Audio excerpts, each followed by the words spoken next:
Ya, selamat malam Ibu Bapak dan teman-teman juga. Ini pertama kalinya ya saya membawakan sesi yang porsi yang cukup besar ini mengenai 10 perintah Allah. Tentu ini tidak main-main juga dalam uh, membahasnya satu demi satu gitu ya. Nah, sehingga sebelum saya masuk kepada materi, saya memberikan sumber-sumber dulu di awal sehingga nanti yang saya katakan entah yang ada di slide ataupun yang contoh-contoh yang saya berikan itu pun juga berdasarkan dari pengalaman atau pastor yang saya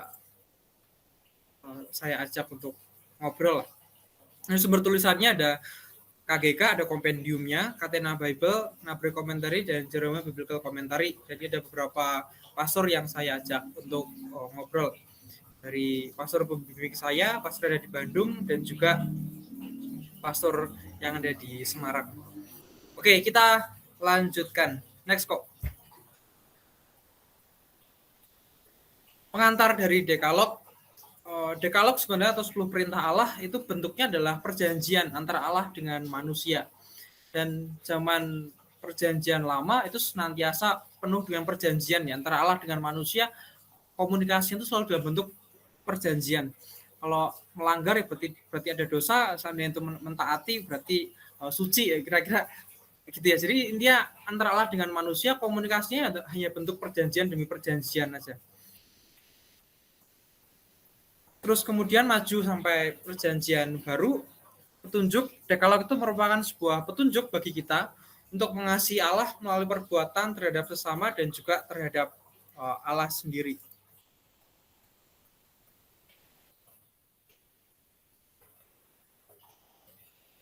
Selanjutnya, untuk Dekalog itu berisi prinsip moral dasar manusia sebagai anak Allah. Ini pun juga kewajiban dasar manusia terhadap Allah dan sesama.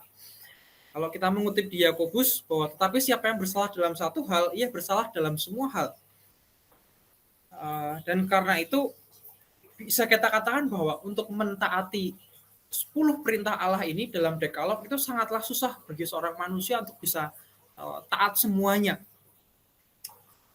Barangkali ya saya percaya sih Ibu Bapak teman-teman yang ada di sini pasti sangat menjaga jarak atau sangat menghindarkan diri dari perbuatan dosa yang ada di dalam Dekalog itu.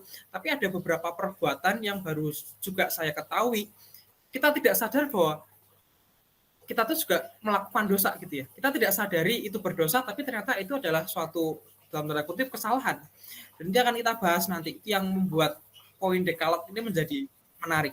Dan karena susahnya kita untuk mentaati 10-10-nya itu, manusia itu diharapkan untuk punya harapan kepada Tuhan untuk mengutus Roh Kudusnya sehingga kita pun semakin dikuatkan dalam mentaati Dekalog itu. Dan ini ada catatan kecil, pembagian tradisi Yahudi itu 1-2, kemudian ada yang 3-10, tradisi Yunani dibagi dari perjanjian perintah Allah yang pertama sampai ke-4 dan perintah Allah yang ke-5 sampai ke-10. Dan juga untuk yang tradisi Katolik yang kita pakai 1-3 dan 4-10. Dan untuk beberapa gereja seperti gereja Kristen, entah yang Lutheran, yang Calvinis, yang mungkin ritus yang lain, bahkan urutannya pun bisa berbeda. Tapi kita memakai urutan yang kita pakai di Katolik 1-3, 4-10 seperti yang kita pelajari biasa. Dan untuk berikutnya ini mungkin akan menjadi sesi yang dalam tanda kutip membosankan karena saya akan membahas satu demi satu. Selalu saya awali dengan maksud awal perjanjian atau perintah Allah ini seperti apa, kemudian kita lanjutkan pada saya mengkontekstualisasikan dalam kehidupan kita sehari-hari, gitu ya. Next kok. Ini sebelum masuk kita ada 2 landasan. Landasan ini yang pertama adalah dosa.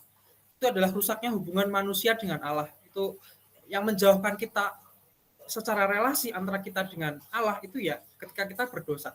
Dan ketika relasi kita dengan Allah itu rusak, itu pasti merupakan ujung dan juga pangkalnya. Pertama itu pasti kita relasi kita dengan manusia, dengan sesama itu pasti sudah rusak duluan. Jadi nggak mungkin relasi kita dengan Allah rusak, tapi dengan sesama itu baik-baik saja. Itu nonsens gitu ya. Jadi landasan di sini mengenai dosa adalah rusaknya hubungan manusia dengan Allah.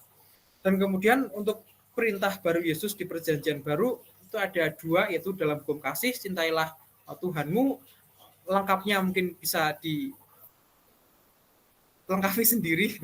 Kemudian yang kedua adalah kasihlah sesamamu seperti kamu mengasihi dirimu sendiri. Pada sesi ini saya hanya menunjukkan apa yang menjadi paradigma gereja. Tentu saja saya tidak akan, kami semua ya dari tim JAS tidak akan menghakimi yang itu berdosa, yang ini berdosa, sebab ya dosa itu terkait dengan niat hati ibu bapak teman-teman sekalian terhadap Tuhan.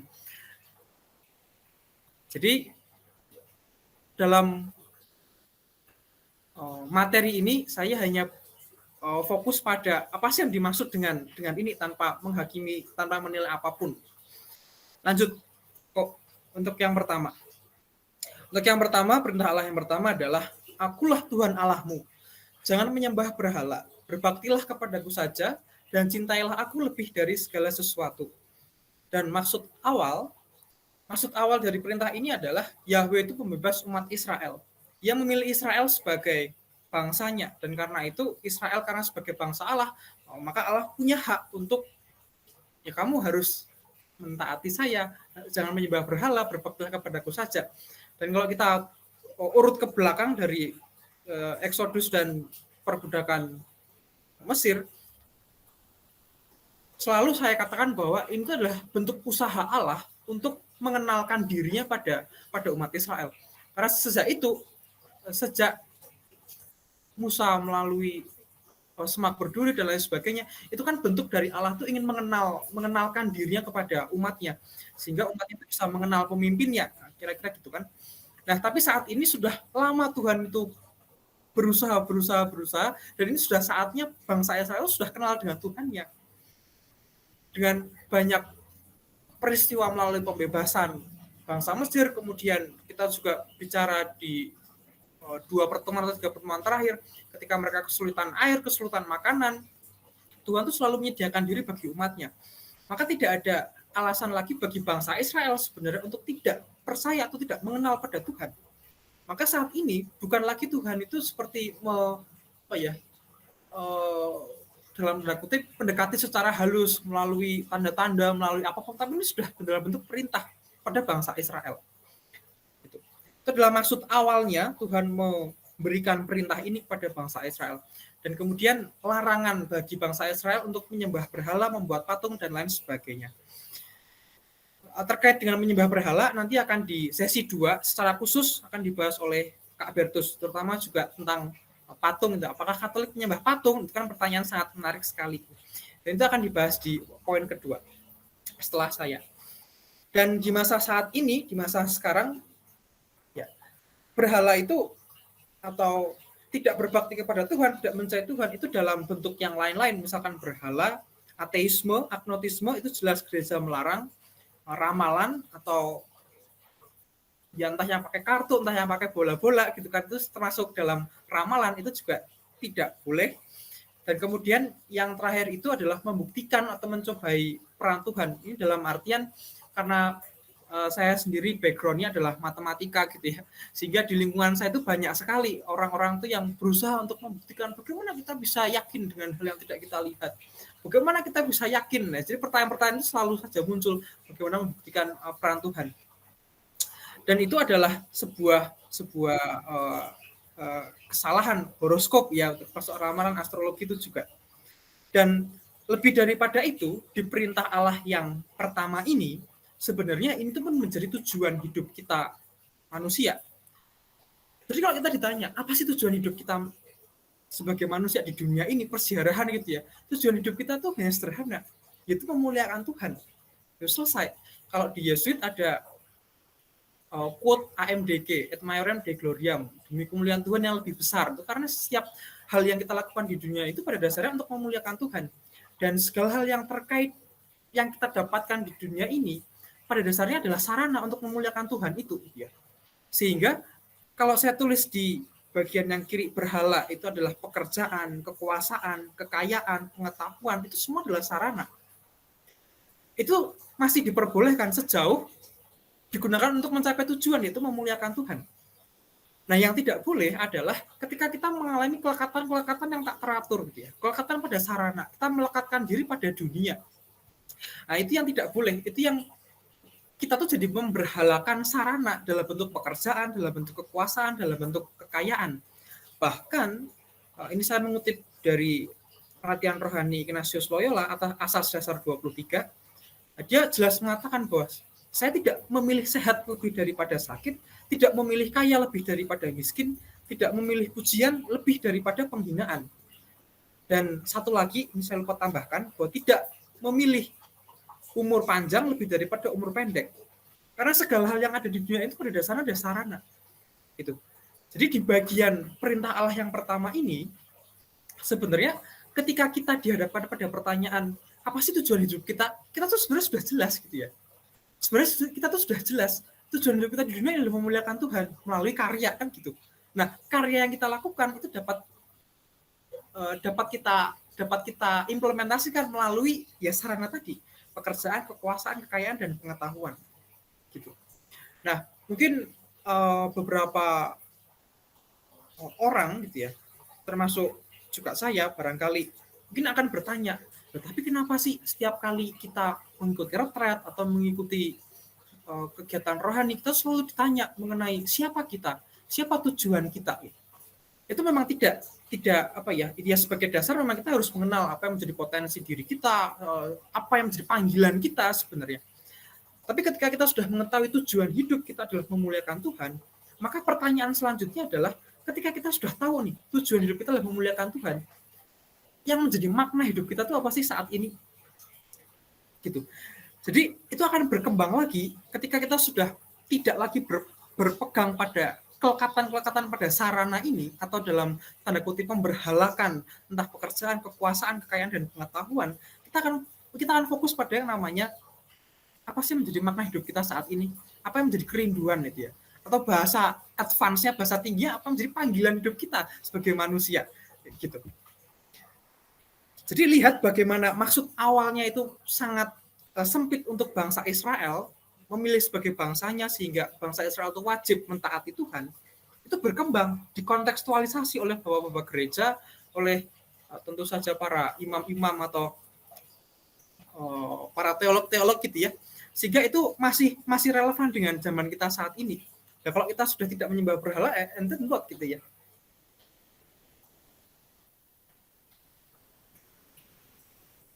Dan selanjutnya apa? Nah, itulah yang mendasari dari perintah Allah yang pertama ini. Apa yang bisa kita ambil juga? Seringkali terutama berhala tentang ramalan itu yang apa ya? Yang masih menjadi tren ya. Entah itu yang saya katakan, entah yang pakai kartu, entah yang pakai bola-bola gitu. Lanjut, Coach. Kemudian ini perintah Allah yang kedua, yaitu jangan menyebut nama Tuhan Allahmu dengan tidak hormat. Maksud awalnya itu masih hampir mirip dengan maksud sekarang, yaitu memberitahukan bahwa nama Allah itu kudus. Tidak menghujat Allah. Bahkan pada saat itu sudah pernah dibahas di jaz sebelumnya ya. Mereka pun tidak boleh untuk mengucapkan kata Tuhan, bahwa dulu ada yang nama istilah tetragrammaton dan lain sebagainya. Itu karena ketika kita menyebut nama Tuhan dan itu misalkan salah gitu ya, itu menyebut nama Tuhan Allahmu dengan tidak hormat. Dan di masa sekarang yang dikontekstualisasi adalah kita tidak bersumpah atas nama Tuhan. Dan saya mengutip dari Santo Ignatius Loyola, jangan bersumpah baik pada pencipta maupun pada ciptaan kecuali dengan kebenaran atas keperluan kemanusiaan. Jadi ini masih diperbolehkan atas dasar kemanusiaan, entah ketika kita mengalami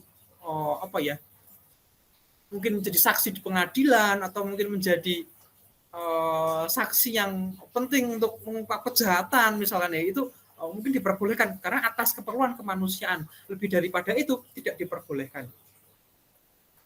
Next. Akulah kebenaran. Itulah yang dikatakan oleh Tuhan Yesus sendiri, bahwa Agustinus dari Hippo mengatakan kebenaran itu dapat memurnikan, sedangkan kesia-siaan itu menajiskan. Dan kesia-siaan yang kita lakukan adalah bersumpah tadi, bersumpah atas nama Tuhan, gitu kan. Menyebut nama Tuhan Allahmu dengan tidak hormat. Lebih jauh lagi, bahwa penghormatan terhadap nama-nama orang kudus ataupun dari benda suci apapun itu juga termasuk pada perintah ini untuk jangan menyebut nama Tuhan Allahmu dengan tidak hormat. Jadi termasuk semua orang kudus dan juga benda-benda suci. Nah, seandainya kita melanggar ini, itulah kita kena yang namanya dosa sakrilegi ya, atau dosa akibat kita melecehkan ya, meremehkan atau tidak memberikan suatu ruang yang sakral pada benda suci. Lanjut dulu kok. Dan kemudian kuduskanlah hari Tuhan. Nah, ini yang seru dan masih sangat relevan dengan kehidupan kita. Kuduskanlah hari Tuhan. Pada maksud awalnya itu adalah kuduskanlah hari Sabat. Ya, dan Sabat itu adalah hari di mana Tuhan itu istirahat, tidak bekerja untuk membentuk bumi gitu kan. Jadi pada hari ketujuh Tuhan itu istirahat. Dan Sabat itu memang hari istirahat, dan Israel dalam tradisinya itu diwajibkan untuk berdoa dan berhenti bekerja, terutama dalam pekerjaan kasar. Dan makna ini pun yang masih kita bawa hingga saat ini kan, bahwa kita tuh diwajibkan dalam satu minggu itu adalah untuk berdoa dan berhenti bekerja dalam pekerjaan-pekerjaan yang kasar. Dan dalam masa sekarang manusia itu diminta untuk merenungkan karya dan perbuatannya selama dalam satu minggu ini, apa yang sudah saya lakukan, apa yang sudah saya perbuat. Lanjut kok. Nah, menjadikan hari Sabat ini adalah sebagai hari tenang, atau saya tuh sering menganalogikan sebagai pit stop. Pit stop itu kalau kita lagi balapan, kita kan selalu fokus pada tujuan akhir ya, pada garis finish gitu. Nah, dalam suatu balapan mobil ini, kalau seandainya kita fokus terus pada tujuan, terus itu kita nggak akan pernah sampai. Nah, karena mungkin aja bannya itu copot satu gitu kan, atau kehilangan bahan bakar, itu jadi malah kita nggak sampai garis finish itu, malah kita kalah dengan segala-galanya. Nah, makanya dalam balapan itu kita perlu pit stop itu untuk mengganti gitu ya, untuk mengganti ban, untuk mengisi bahan bakar, mungkin juga itu si sopirnya dikasih minum, itu namanya pit stop. Nah, demikian juga kita sebagai manusia, itu kita juga harus punya pit stop sebenarnya, termasuk dalam karya apapun, dalam karya pelayanan, dalam karya memang si pelayan itu nggak pernah berhenti, tapi kita harus mengambil pit stop itu untuk merefleksikan sebenarnya bagaimana sih posisi hati kita dalam mengerjakan pekerjaan dalam satu minggu ini. Tanpa pit stop, kalau kita terus maju, terus yang penting bekerja, ya semestinya itu menjadi aneh. Sebab begini, tujuan kita adalah memuliakan Tuhan. Oke, ketika tujuan kita adalah memuliakan Tuhan, sebetulnya menjadi logis ketika ada satu hari yang namanya hari Sabat itu di awal. Nah, hari pertama di minggu itu, gitu kan. Itu kita harus istirahat, mengkuduskan hari Tuhan, tenang dengan cara berdoa, dan orang Kristen merayakannya dengan ekaristi. Nah, ketika kita tidak melaksanakan atau ketika kita tidak mengerjakan pit stop itu, ketika kita tidak berhenti sejenak dan kita terus masih fokus pada bekerja dan dengan alasan untuk mencapai tujuan, nah sebenarnya apa sih yang jadi tujuan kita sedemikian sehingga hari Minggu itu kita masih bekerja? Dan apapun untuk pekerjaannya. Lanjut dulu kok. Jadi tujuannya adalah untuk mendapatkan ketenangan hati, untuk mengisi dengan kehendak Allah. Dan orang yang tidak tenang itu akan menarik diri dari Roh Kudus, mencintai pertengkaran, fitnah, debat, dan ketenangan Sabat itu tidak dapat masuk. Dan seperti yang sudah saya katakan tadi, orang Katolik itu merayakan ekaristi di hari Minggu. Nah, apakah misa itu harus selalu hari Minggu? Boleh nggak ketika kita misa di hari Sabtu? Gitu. Berdasarkan informasi ya, atau diskusi yang saya dapatkan dengan pastor, misa itu pada dasarnya haruslah di hari Minggu, karena itu adalah hari Sabat. Tapi kita tidak menutup mata bahwa Gereja Katolik itu kan mengakui inkulturasi ya, atau ya pokoknya Gereja Katolik itu masuk untuk menyatu dengan kebudayaan setempat. Dan kita juga tahu bahwa pusat misi pertama di Indonesia itu di Pulau Jawa. Pasti nggak jauh-jauh dari Jogja, Semarang, Solo, Kedu, ya pasti nggak jauh-jauh dari situ. Atau mungkin ada beberapa tempat di luar itu ya oke-oke aja. Tapi artinya pertama kali mulai dari Romo Van Lith, terus kemudian berkembang menjadi hingga saat ini, itu kan kira-kira di budaya di Jawa itu ya. Nah, dalam budaya Jawa kata hari Minggu itu dihitung di hari ini mulai jam 6 sore itu. Jadi kalau saat ini kita berkumpul jam 8 malam, itu kita sudah dihitung di hari Jumat. Karena hari itu berakhir di jam 6 sore itu ya. Nah, maka maksud awalnya dulu adalah untuk penggabungan budaya itu gitu ya, sehingga agama Katolik dalam tanda kutip bisa diterima. Toh ya bagi mereka hari Minggu tuh setelah jam 6 sore, ya sehingga nggak apa-apa misal di hari Sabtu gitu ya. Sampai saat ini alasan-alasan misalkan karena umatnya banyak sehingga pelayanan pastoral lebih efektif sih, ketika misa itu dibagi ya itu nggak masalah juga.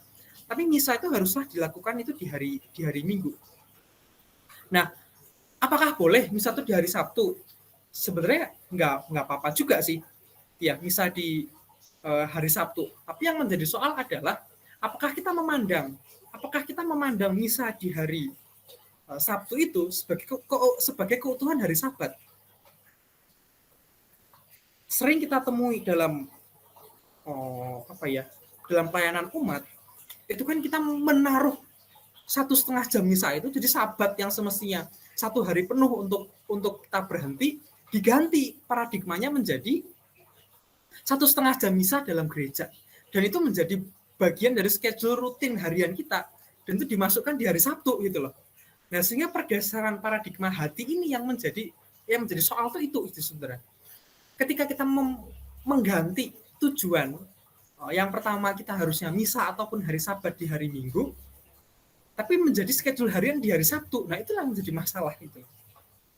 Jadi semestinya memang menjadi 1 hari khusus di hari Minggu untuk berdoa.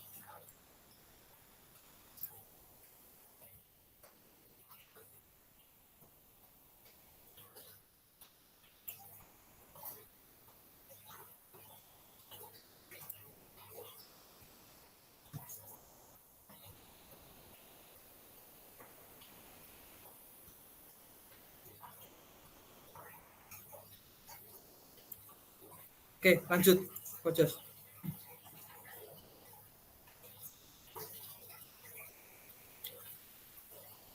Kemudian yang berikutnya adalah hormatilah ibu bapamu.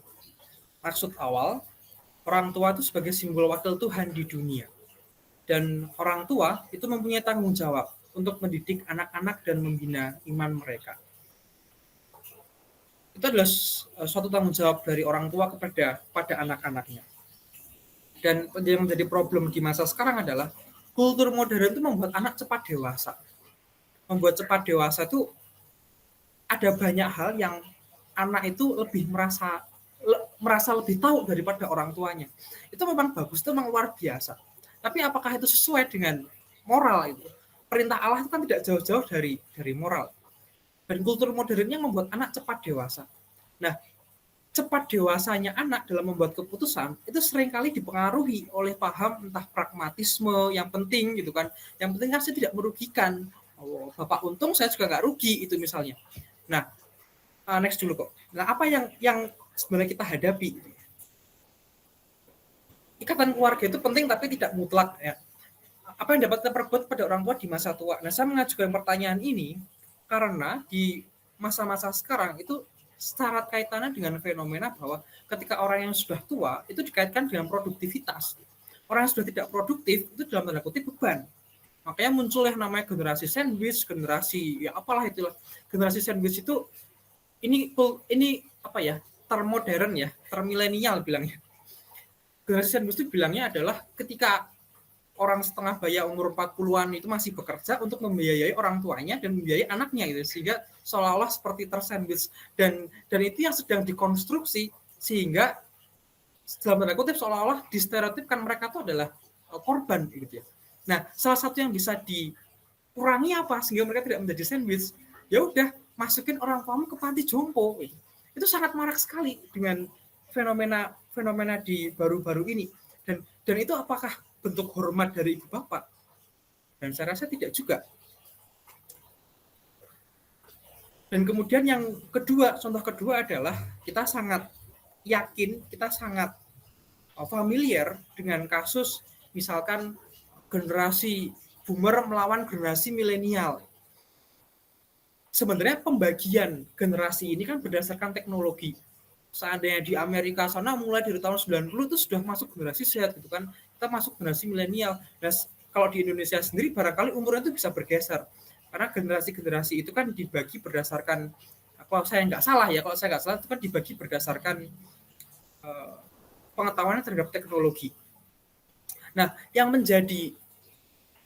bagi saya menjadi keprihatinan gereja terutama, mungkin juga masih sebatas pastor demi pastor gitu ya, belum sampai pada gereja, itu adalah ketika kita melabeli, memberikan stereotip pada generasi boomer, yang itu adalah kita masuk pada orang tua kita gitu. Ketika kita mulai takut-takut loh, tapi nanti aku takut dilarang sama orang tua, nanti takut begitu orang tua gitu. Nah, alih-alih mereka itu mungkin mengajarkan bagaimana cara negosiasi dengan orang tua, mereka tuh melabeli bahwa kayaknya orang tuamu tuh kan nggak tahu apa-apa, orang tuamu tuh emang mereka pernah bertanya apa yang kamu inginkan, ya udah kamu lakukan aja yang kamu inginkan gitu. Nah, sehingga kultur di modern ini itu yang menjadi keperhatian saya juga sebenarnya. Anak-anak menjadi cepat dewasa dan sangat pragmatis dalam merawat orang tua. Barangkali 1-2 ada yang masih ya masih oke aja.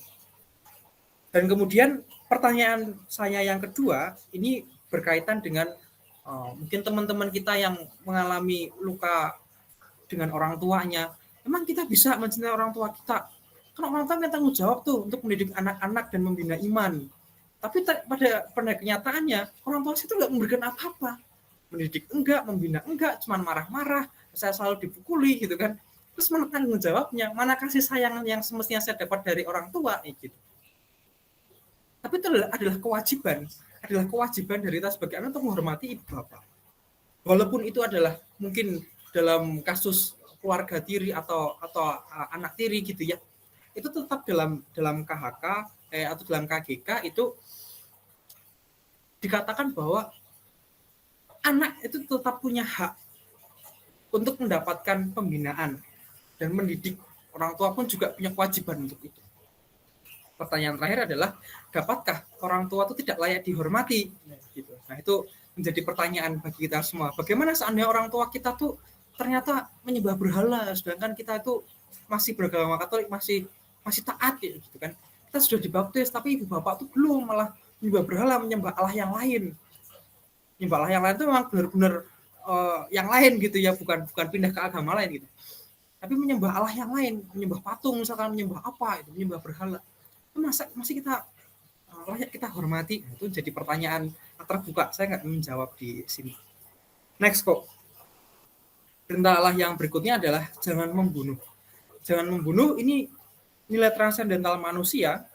Pertama dan utama adalah hak untuk hidup. Hal ini termasuk yang dilarang itu adalah aborsi, pembunuhan, eutanasia, dan juga bunuh diri.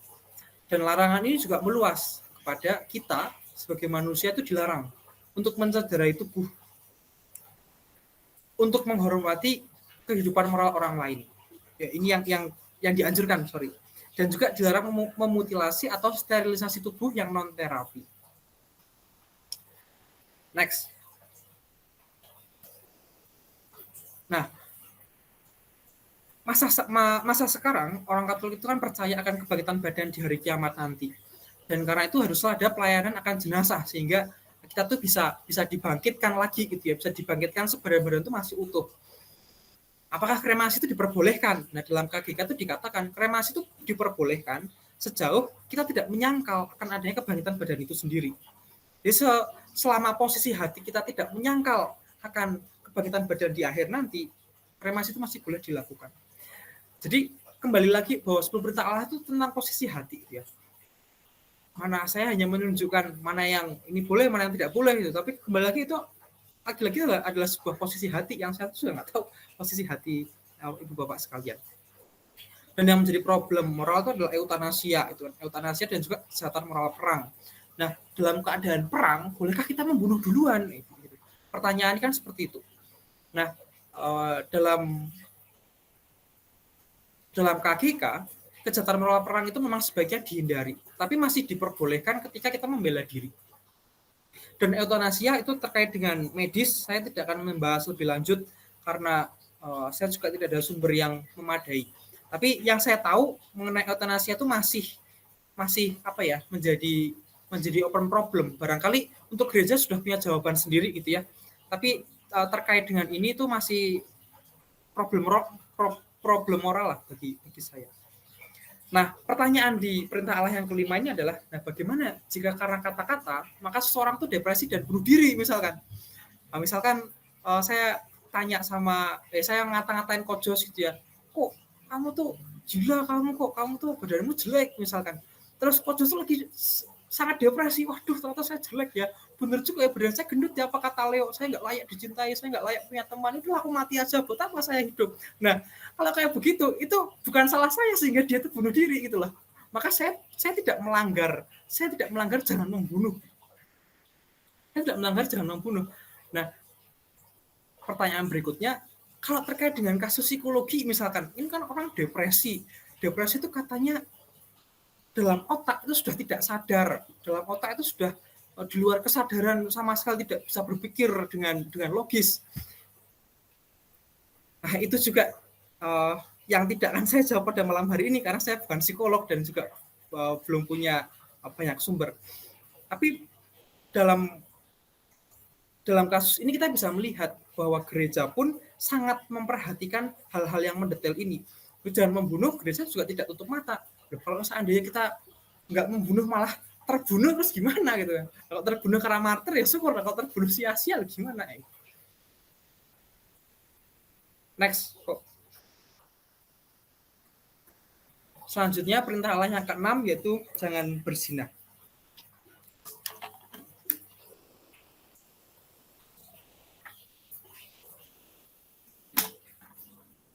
Ini baru perintah Allah yang ke-6 ya, masih setengah jalan nih Bapak. Dalam perzinahan, dalam perjanjian lama, zina itu seks yang dilakukan oleh wanita bersuami dengan laki-laki yang bukan suaminya. Jadi kalau saya sudah menikah, terus istri saya itu having sex dengan laki yang bukan saya, nah dia zina. Nah, tapi bagaimana kalau saya sebagai pria sudah menikah dan saya seks dengan wanita yang belum bersuami? Itu terasa tidak dosa. Dalam perjanjian lama itu dikatakan begitu. Seks dengan wanita yang belum bersuami itu tidak dosa. Nah, maksud awal dari jangan berzina ini itu kan untuk menjaga dan melindungi keluarga dalam kesetiaan perkawinan. Lanjut kok. Nah, firman ini diperbarui dalam perjanjian baru. Bandingkan dengan Markus 10 ayat 12 sampai 12. Ini Yesus sendiri yang mengatakan bahwa jika seorang menceraikan istrinya lalu kawin dalam perempuan lain, yaitu hidup dalam perzinahan. Jadi pembaruan perjanjian ini itu yang membuat laki-laki dan perempuan itu setara. Jadi wanita itu juga punya hak dalam pernikahan itu, wanita juga punya hak. Nah, kalau suaminya aja juga selingkuh, berarti dia berzina, gitu. Jadi tidak ada lagi pria itu istrinya banyak gitu ya. Dan perintah ini yang menjadi dasar bahwa perkawinan itu monogam dan indissolubilitas. Hanya satu dan tak terceraikan. Lanjut. Dalam masa sekarang, perzinahan itu dielaborasi lebih luas terkait dengan masalah-masalah seks bebas, pornografi, ketika kita memandang dengan nafsu, masturbasi, itu adalah problem perzinahan masa kini. Dan ketika gereja itu lebih memperluas lagi, sebenarnya perzinahan ini itu tidak hanya terkait dengan tindakan, tapi juga terkait dengan kemurnian. Lanjut kok. Jadi yang dilanggar atau yang diatur dalam perintah Allah yang ke-6 itu adalah jangan merusak kemurnianmu, sebab tubuhmu itu adalah bait Allahmu. Maka jangan merusak kemurnianmu. Perzinahan itu tidak hanya dalam perbuatan, tetapi setiap orang yang memandang perempuan serta menginginkannya sudah berzinah di dalam hatinya. Itu di Matius 5 ayat 28, itu diperbarui lah. Nah, kemurnian itu adalah bisa dibagi dalam beberapa konteks. Itu hidup dalam perkawinan sebagai janda atau sengaja hidup dalam keperawanan, men. Nah, khususnya dalam hidup sebagai perkawinan, salah satu tujuan perkawinan itu adalah sebagai kooperator gitu ya. Maka alat kontrasepsi, inseminasi ataupun fertilisasi itu dilarang oleh gereja. Itu adalah dosa. Karena itu melanggar sifat perkawinan yang co-kreator tadi. Kita tuh sebagai tujuan prokreasi tadi, sebagai penciptaan kita bisa memiliki anak. Nah, akhirnya di perintah Allah yang ke-6 itu saya tutup dengan topik atau fenomena yang baru-baru ini mengenai child free. Bagaimana dengan fenomena child free? Apakah gereja itu melarang? Apakah gereja memperbolehkan? Child free itu kita menikah, tapi sejak awal itu tidak ingin punya anak. Jadi kita menikah aja gitu kan. Tapi kita nggak ingin punya anak. Kalau punya anak asuh, nggak pengen juga. Nah, itu ternyata dosa. Dan itu dimasukkan dalam dosa perzinahan ini. Nah, seandainya kita tidak ingin punya anak, lah ngapain kita menikah? Kalau seandainya kita memang tidak ingin punya anak, kenapa nggak kita hidup menjaga kemurnian dalam keperawanan? Entah sebagai selibat awam mungkin, atau sebagai pastor atau suster. Ketika kita hidup dalam perkawinan, itu kita mestinya siap untuk punya anak, katakan begitu. Jadi fenomena child free ini jelas sebuah dosa, dan itu masuk dalam perzinahan. Itu seperti bahasa Inggris itu cheating gitu loh, mencurangi. Kita tahu bahwa kita berzina nggak boleh, kita seks bebas nggak boleh, maka ya udah kita menikah, kita bisa nge-seks, tapi kita nggak punya anak gitu loh. Itu kan namanya kayak lepas tanggung jawab, kasarnya begitulah. Tapi child free ini itu yang menjadi fenomena baru di kehidupan kita saat ini, baru-baru ini, bahkan di tahun 2020 ketika pandemi terus orang-orang jadi child free. Nah, kalau kita menelusuri kembali, mengapa sih kita takut punya anak? Mungkin kita takut sekolah mahal, biaya hidup mahal, sehingga kita nanti kalau banyak utang gimana, dulu hidup susah, orang tua mungkin nggak terlalu banyak uang, sekarang kita sudah bekerja, masa harus membiayai anak terus kapan kita bersenang-senang, kira-kira kan gitu. Nah, tapi itulah yang Tuhan inginkan dalam perintah Allah yang pertama. Nah, kalau kita takut punya anak, barangkali kita memberhalakan yang lain. Barangkali tujuan kita tuh yang lain gitu loh. Misalkan tujuan kita jalan-jalan, kebahagiaan kita sendiri gitu. Sehingga kita tidak lagi bersandar pada Tuhan. Memang sih dalam saya membuat materi ini, terutama mengenai jangan berzinah dalam menghadapi fenomena child free ini, itu sangat ditekankan betapa kita tuh harus berserah pada Tuhan. Betapa ini saya masih sebatas story karena saya masih belum menikah gitu ya. Dikatakan bahwa ketika kita menghadapi atau membentuk keluarga, itu pasti kan akan banyak sekali masalah ya. Entah kemiskinan, entah kesulitan dalam hidup, entah anak yang mintanya ini itu, bahkan kita juga seperti mungkin kalau anak itu dianggap sebagai investasi, terus ternyata anaknya tuh tidak berbakti lagi pada kita, harus gimana gitu kan. Kita nggak pernah tahu masa depan anak gitu. Nah, sehingga itu tuh sama sekali tidak ada yang tahu, dan ketidaktahuan itulah yang kita namakan dengan iman gitu loh. Jadi fenomena child free ini sangat ditentang oleh gereja melalui jangan berzinah secara implisit, dan malam ini mungkin menjadi jelas bagi kita semua bahwa ketika kita menikah tanpa ingin punya anak itu berdosa. Gereja pun memperbolehkan kita menikah dengan dalam kanonik ya, dalam penyidikan gitu ya. Barangkali ada orang yang ternyata dia memang tidak bisa punya anak, entah karena rahimnya, entah karena ya mandul gitu ya, entah cowoknya, entah ceweknya. Tapi itu kan gereja sangat menganjurkan untuk menjadi orang tua asuh. Ya. Yang penting itu dari lagi-lagi itu karena keinginan dia, dari posisi hati. Kamu mau nggak sih punya anak? Ketika kita menikah tapi tidak punya anak, kita malah masuk dalam dosa perzinahan ini.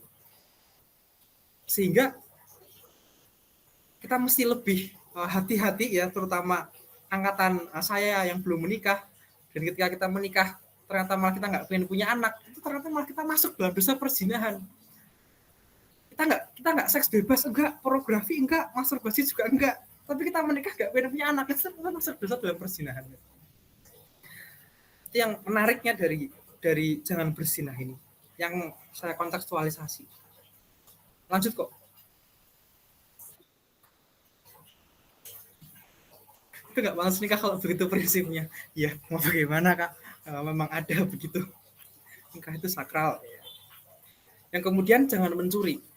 Jangan mencuri pada maksud awalnya adalah melarang pencurian kebebasan kehendak manusia dari Jeremiah Biblical Commentary.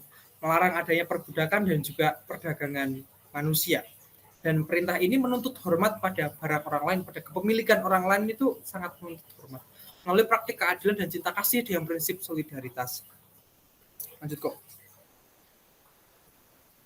Nah, perintah ini melarang beberapa hal, mengambil barang orang lain, pembayaran upah yang tidak adil, penipuan dalam cek atau nota, penghindaran pajak, bisnis, penipuan, pemborosan, ketamakan kekayaan, dan perusakan barang-barang umum itu juga termasuk dalam pencurian. Lanjut kok. Gereja menentang sistem sosial dan ekonomi yang mengenai pembatasan hak pribadi atau meletakkan keuntungan sebagai tujuan akhir. Jadi kalau 2 minggu lalu Kojo sudah membahas dengan luar biasa mengenai asas subsidiaritas, gereja itu jelas menentang bentuk komunisme, ateisme, dan totalitar sosialis itu sudah dikatakan. Nah terus yang tersisa adalah kapitalis. Apakah kapitalis itu diizinkan gitu kan? Atau kok kayaknya kapitalis itu meletakkan keuntungan ya. Tapi kalau sistem sosial dan ekonomi bukan kapitalis itu malah mendorong terjadinya pertumbuhan ekonomi gitu kan. Nah kalau secara negara ya. Tapi yang kita yakini dari gereja Katolik adalah asas subsidiaritas itu. Bahwa orang kaya itu punya kewajiban untuk membantu orang miskin. Kalau seandainya ditanya, lah emang kita wajib membantu orang miskin? Kan yang penting kan tidak merugikan. Kalau saya kaya-kaya sendiri konglomerat kan saya tidak merugikan dia. Loh, dia miskin ya miskin sendiri aja. Dan itu yang dianggap sebagai gereja Katolik itu adalah asas subsidiaritas. Kalau kamu gereja Katolik ya itu jadi satu itu ya.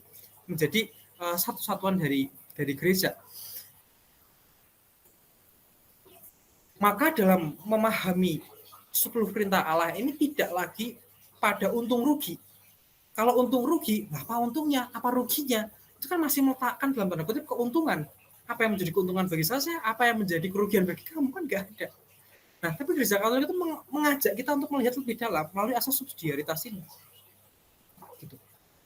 Sehingga ketika kita memiliki kekayaan, kewajiban kita lah untuk menjaga orang miskin. Lanjut kok.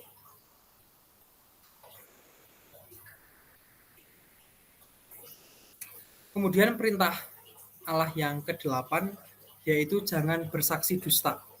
Terus terang saja ini adalah ayat yang sangat saya kagumi ya, yang menjadi favorit saya pada malam hari ini. Oke. Maksud awal dari jangan bersaksi dusta ketika bangsa Israel itu maksud awal itu sangat sempit sekali, yaitu hanya jujur dalam peradilan dan persidangan. Kalau kita pelajari di 2 minggu lalu, bangsa Israel kan akhirnya terbagi-bagi ya jadi dalam beberapa bentuk hakim-hakim dan juga menjadi pemimpin atas 150 orang dan 10 orang gitu ya. Sehingga mereka itu diminta untuk jujur dalam persidangan. Jangan bersaksi dusta itu hanya sebatas itu, memang sangat sempit sekali konteksnya untuk peradilan dan persidangan. Tapi untuk di masa sekarang, jangan bersaksi dusta itu bapak-bapak gereja mengelaborasikan, menginterpretasikan lebih jauh lagi bahwa manusia itu harus jujur sejak dalam hatinya mengenai perbuatan dan juga perkataannya. Dan beberapa pelanggaran itu mengenai kesaksian palsu, sumpah palsu, fitnah, pencemaran nama baik, membual, dan kebohongan langsung.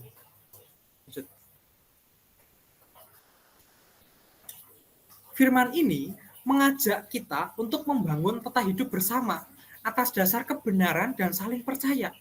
Dan kata kuncinya adalah atas dasar kebenaran dan saling percaya. Manusia itu kan maunya berguna sebagai pembawa warta Allah di dunia. Nah, pertanyaannya bagi kita saat ini adalah, sudahkah kita hidup dalam kebenaran itu? Gitu loh. Atau kita masih hidup dalam bayangan gosip-gosip? Kita masih hidup dalam bayangan hoax? Atau malah kita sendiri yang menjadi penyebar hoax gitu loh. Menyebarkan gosip-gosip. Nah, itu adalah saksi dusta. Ketika dikatakan bahwa masa sekarang manusia itu diminta untuk jujur dalam perbuatan dan perkataannya, perkataan dan perbuatan itu tidak jauh-jauh dari hati dan dari pikiran. Tapi berapa banyak dari kita yang sering mendapatkan ketika misalkan kita menghadapi masalah gitu ya, menghadapi masalah, aduh bosku itu kok kayaknya jahat ya, kayak dia itu kayak nggak suka sama aku deh karena aku nggak diberi banyak pekerjaan. Oh ya udah, kenapa kamu nggak bohong? Kenapa kamu nggak bilang aja sama bosmu kalau kamu minta pekerjaan lebih? Lah nanti kalau aku bilang jangan-jangan nanti aku menjilat, jangan-jangan nanti aku dicap, jangan-jangan aku masih nanti memberikan judgement dan lain sebagainya.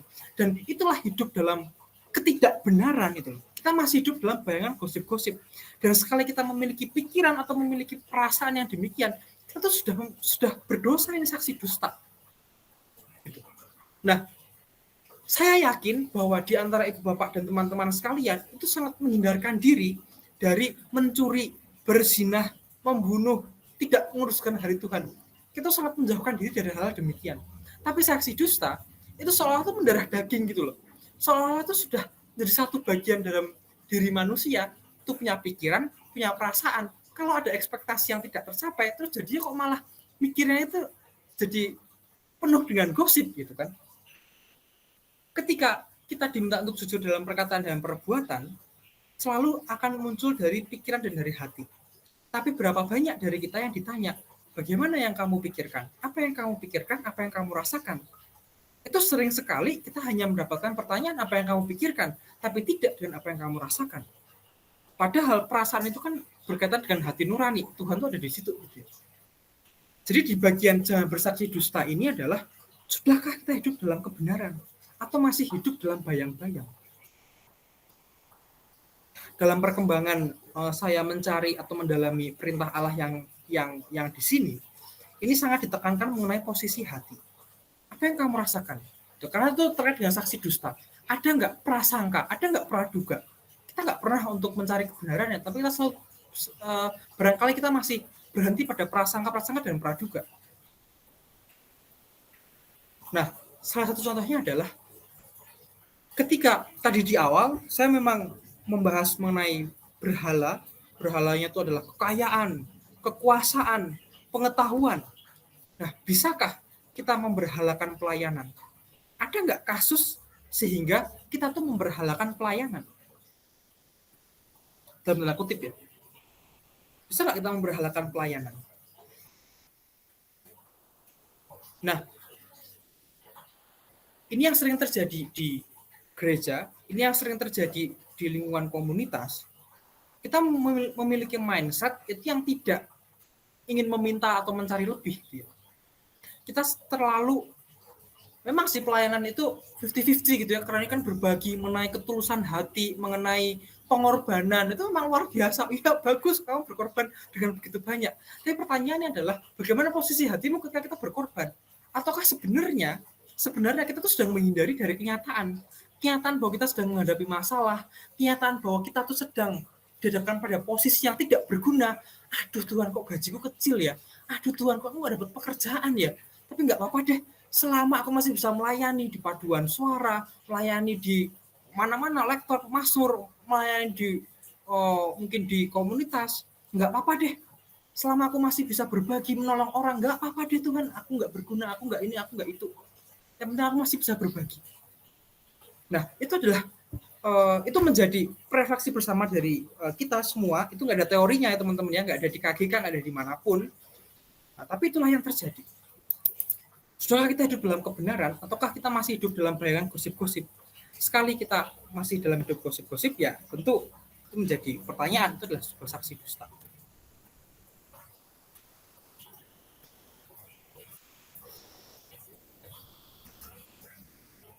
Lanjut kok. Jangan mengingini istri sesamamu. Dalam bahasa Ibrani itu adalah hamat, yang artinya adalah sudah merujuk pada tindakan ingin untuk memiliki istri sesamamu. Jadi tidak hanya ingin dalam hati, tapi sudah merujuk pada tindakan itu ya. Memikirkan cara-cara dan strategi itu adalah bagian dari dosa yang ke-9 ini, perintah Allah yang ke-9 ini. Dalam versi lain itu adalah jangan berbuat cabul. Dan sebenarnya apa sih yang menjadi spesial dari perintah ini, apa yang membedakan jangan berzinah? Dan berzinah itu masih sangat luas, itu mengenai hal-hal yang lahiriah. Kita nggak boleh ini, kita nggak boleh itu secara perzinahan.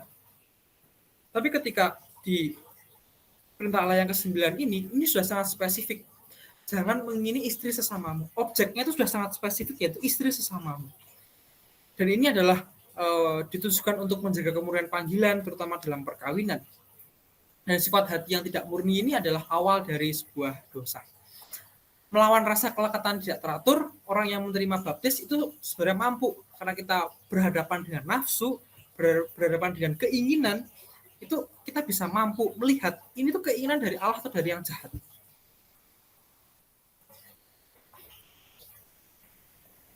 Lanjut kok.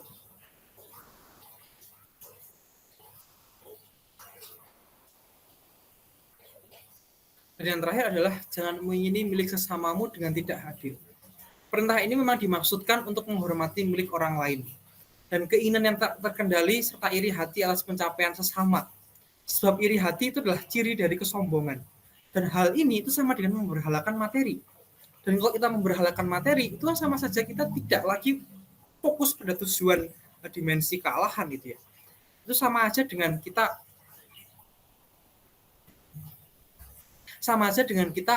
sangat fokus pada materi, kita melupakan tujuan kita untuk memuliakan Tuhan. Dan iri hati atau ciri dari kesombongan ini erat kaitannya dengan keserakahan kita sebagai manusia. Next. Dan keserakahan adalah simbol kan, dari mendewakan materi melalui anggapan. Kalau aku bahagia jika memiliki mobil, aku bahagia jika memiliki rumah.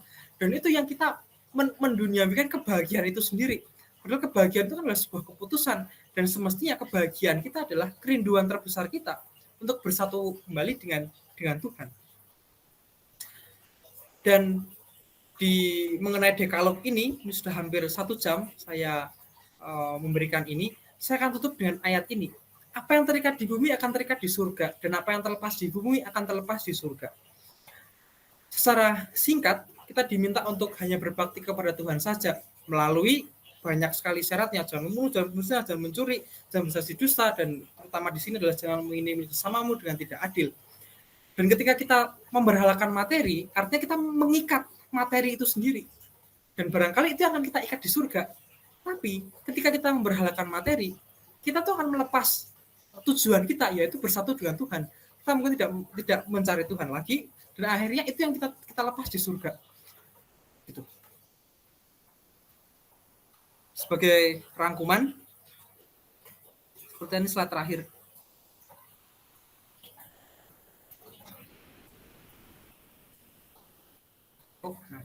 Sepuluh perintah Allah adalah panduan tindakan manusia sebagai anak Allah yang mencirikan kerinduan kita untuk bersatu kembali dengan Tuhan. Dan itu Ibu Bapak yang bisa saya sharingkan, lebih kurangnya bisa menjadi bahan diskusi, bisa menjadi bahan masukan bagi saya juga. Terima kasih.